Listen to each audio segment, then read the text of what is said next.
today's episode, we're going to review Ori and the Blind Forest. I heard a lot about this franchise, especially the second one, Ori and the Will of the Wisp. But, I was like, you know what? I'm going to try this. I usually like platformers. I really do like these indie style games. And I was like, you know what? I'm just going to try it because I was kind of like getting a little bored of trying like the AAA games. And I was like, you know what? Let's try like an indie game this time around.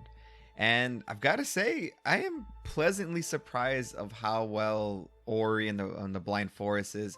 I was very entertained throughout the whole experience, and I could see why everyone was basically praising this game as one of the best platforms ever made.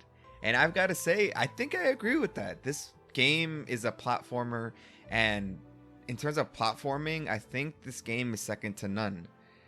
I know that might be a bold statement, but I think this one might be one of the best, or if not the best, platformer. I haven't played the second one yet, so that maybe will change when I play the second one in the franchise.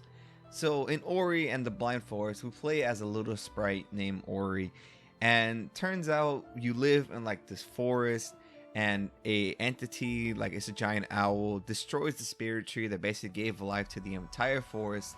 The owl destroyed the tree for reasons that I won't explain because there are some story elements in this game.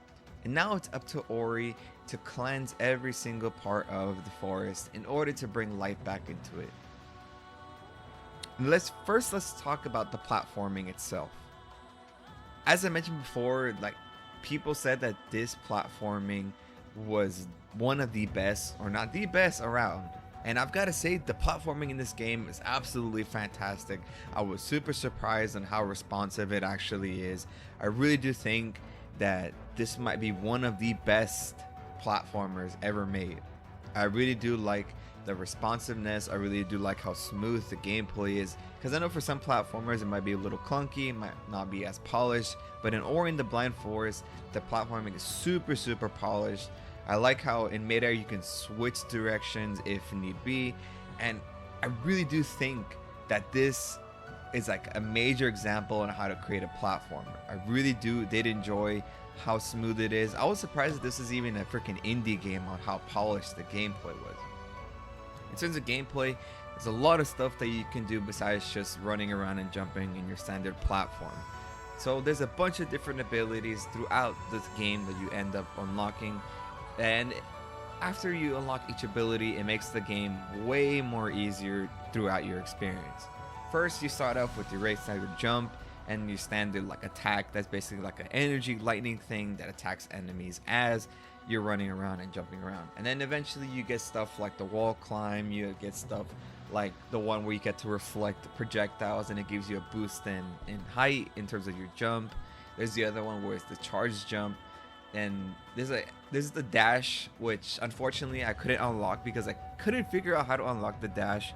But for the dash, it's self-explanatory really, where you dash in a certain direction if you want to change directions or so on and so forth.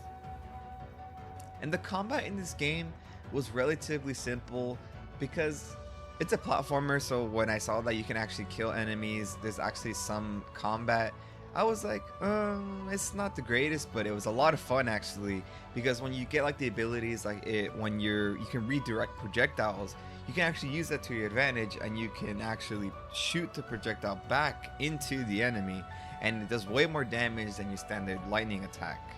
And then you have like the one where it's like a little like a bomb where you charge it up, and then like in a certain radius it explodes and stuff like that.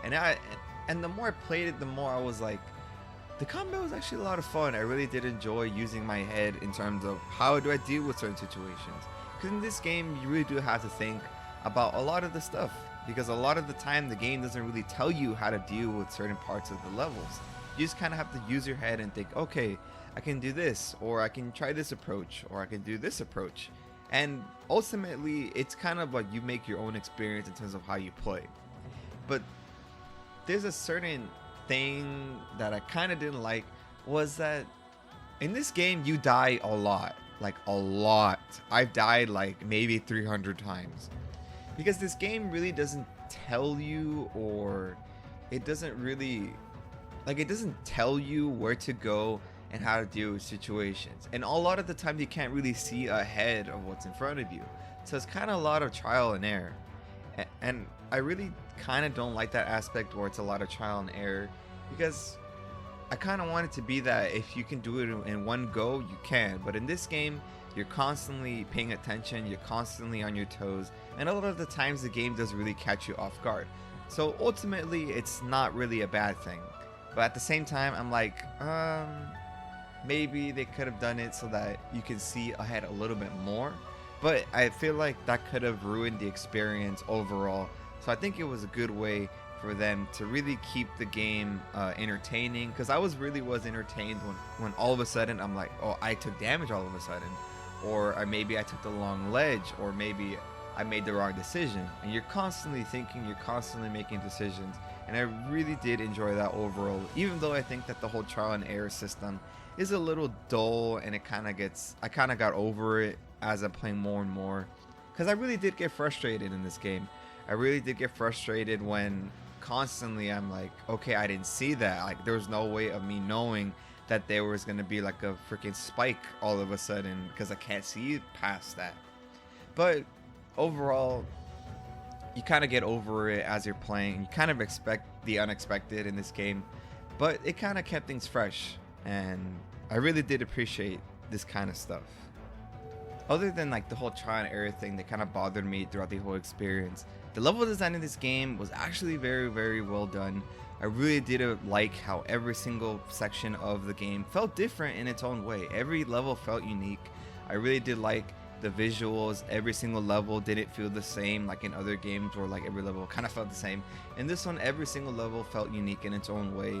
And I really did appreciate how the team that made this game really went out of their way to try to make this game as unique as possible. And I really do think that this game is very, very unique in terms of the way that the environments are made.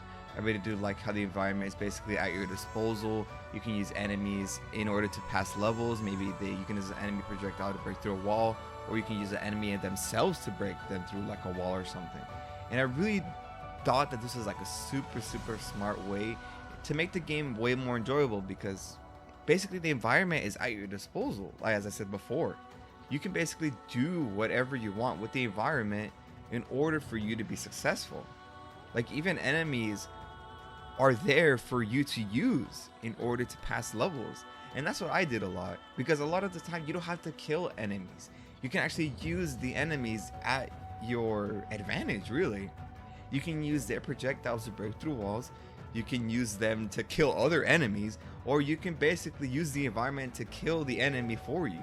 And you get a bunch of achievements for basically making an enemy kill another enemy. And it's just like stuff like that that I thought was super, super cool. I really did like how the environment really was at your disposal. And like in the environments in this game, as I mentioned before, they're very stunning. I really enjoyed traversing the levels, and a lot of the time exploration really is rewarded in this game. I thought that exploration really was something that, in terms of platformers, I feel like it's not really like explored as much. But in this one, exploration is definitely rewarded. If you go out of your way and go off the beaten path, you can actually get a lot of stuff. You can get a bunch of ability orbs in order to get a lot more skills. You can find like the life cells that give you more health, or like the power cells that give you more energy, and stuff like that. And a lot of the abilities in this game really do help you out in terms of making the game easier, because a lot of the time you get one where like the currencies, or like if you kill an enemy, or like you find like a life thingy, it follows you, so you don't have to go out of your way to go get the thing that you're looking for. It just follows you, so makes it easier for you to traverse levels. So maybe that you make a mistake and then you fall down or something, but the little currency thing follows you, which I thought it was perfect, because a lot of the time you're moving around, you're not really staying in the same place more than once. And then there's other abilities where it makes your lightning attack stronger, it makes your smash attack stronger. You can breathe underwater indefinitely. You can get more health when you create like a save point, and it basically just makes the game a lot easier. Because a lot of the time when I first started playing this game, it really did felt like the game just kind of threw you in, and there was no really a real way to make the game any easier or any more pleasurable to play. Because I remember the first side of the game, I really did feel like the game became was just hard just to be hard. That's what I felt at the beginning of the game. Because a lot of the time I struggled to basically pass certain levels because it was only, you could only run and jump. And then that was it. There was like no climbing at the very beginning. But then as you basically play the game more and more, the game becomes a lot more easier. It becomes a lot more smooth. And basically the good thing about this game really does come to light as you play more and more. As the jumping between wall to wall becomes a lot more smoother. Levels become easier when you have certain abilities that maybe you couldn't have done before. And I think a lot of the time you do backtrack a lot in this game because you basically go back to points where you couldn't get to the place you wanted to because you didn't have the ability at the time.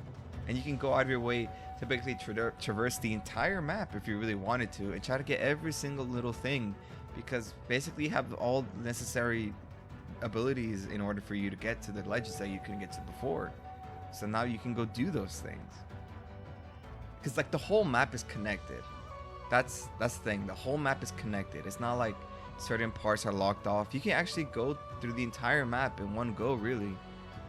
There's no like, oh, I can't go back to a certain point in the map. You can actually go throughout the whole map at your own pleasure, at your own leisure, really. You just have to find like the specific keys and stuff in order to lock the new sections, but the whole thing is connected. And I think the best thing about this game is the save point system. Because in this game, the save points are, there's no like, oh, there's like a save button. Basically, where you get your abilities is your save point.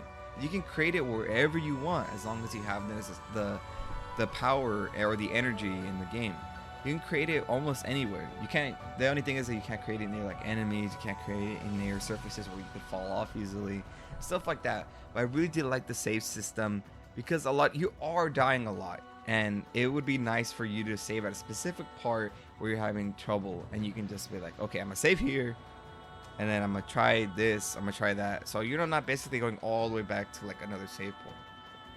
You can save at your own risk, because a lot of the time you can be put into situations where you don't have enough energy and you can't create a save point, and then you're just out of luck and you have to beat the level until you find like another source or something like that. But the save point system was something that this game I think really did need, and I'm glad that it added it, because as I mentioned before, this game is pretty challenging. I really do think that this game was hard on purpose, and creating this save system that really does help you not basically get frustrated with the game really was very, very much appreciated. And I really did like the save point system. And now let's talk about the story. I don't think the story in this game was like the main focus. I really did think that the story was I feel like the story was lacking a little bit.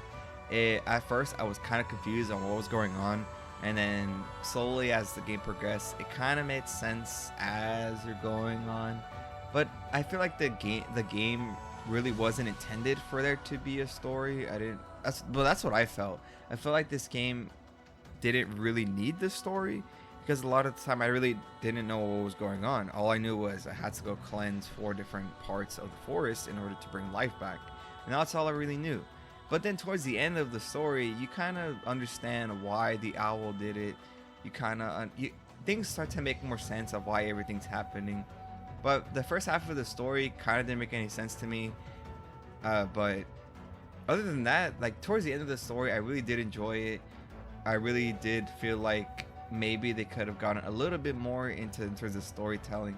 But I think the platforming in this game was the main focus, and the story kind of came after. But I really did enjoy the experience overall. I really do think that a lot of you should go out of your way to try this game. It's a lot of fun. It's basically like one of like the best platformers out there. I gotta say that it really is one of the best platformers that I've ever played, and I could see why a lot of people were praising it. And a lot of people were recommending people to play this game, and I could definitely see why. And now it's time for me to give the final verdict for Ori and the Blind Forest. This game is close to a masterpiece in terms of platforming. I really did enjoy the platforming. I really did enjoy how responsive it was. I really did enjoy how smooth it was. Honestly, I was just at a loss for words when I started playing how responsive the game is. This is because I mentioned before, some platformers aren't the greatest in terms of how responsive you're jumping or when you want to make a decision midair. And in this game, you can really do that. I really did appreciate that. Aside from the tons of abilities and a bunch of like the skill tree, it makes the game a lot more pleasurable to play. Even though the story was a little lacking, I felt I was thoroughly enjoyed throughout the entire way. I really did enjoy the visuals because I'm a sucker for like visuals in games, and when I saw how beautiful this game was, I was just captivated on how well the art style in this game was. So my final verdict for Ori and the Blind Forest is a 9 out of 10. This game is freaking excellent. I would have gave it a 10 out of 10, but the whole system of you doing trial and error really did bother me a lot of the time. And also the story wasn't the greatest, and it wasn't that good, but that wasn't its main focus. But I just have to mention that I'd see how people thought this was like a 10 out of 10, but to me, just like the whole trial and error system really did mess up the experience a little bit for me. And at points I stopped playing because I felt like I got frustrated with like, I can't see what's in front of me. Like I'm limited to how far I can see ahead. So I really did feel like maybe they could try to make it easier for you to see what's ahead of you, because a lot of the time you are caught off guard, or you die unintentionally because you couldn't see what the heck was in front of you. But other than that, this game is absolutely fantastic, and I say you should go try it. I know that this game is very difficult, but it's worth it, really. It really is worth it. I know this is a little bit of a short one, but it's an indie game, and I can't really say much about it. There's not really much for me to talk about. But anyways, if you want to play this game, you can play on the Xbox Game Pass. It's free on there. This is only an Xbox PC exclusive. I'm sorry for like the PlayStation people, but this is only exclusive for them, from what I know of. And if you want to get the Game Pass, I definitely recommend it. It's free on there, or I think it's like $5 right now, and it's definitely worth the money. I would have bought this game if I didn't have the Game Pass, and I do really think that you should go try it out, but at your own risk, because it's kind of challenging. But other than that, I go out and try this game. I will do a review on Ori and the Will of the Wisp. I just have to get started on playing that. But thank you guys for listening. If you want to basically recommend me a game or anything like that, I'll leave the Instagram, or you could just leave a comment or something like that. I stream like sometimes. I'll also leave that in the description. And if you want, go check out the Gamingspidey. I'll leave a link into the description too. I want to get him to 50 followers as soon as possible. And also check out Faulty Wagon on YouTube. I'll also leave a link in the description. But other than that, thank you guys for listening. I know it's been a dry spell in terms of content for me, but I'm trying to crank these out as soon as possible. But other than that, thank you guys for stopping by, and I'll see you guys next time. Bye bye.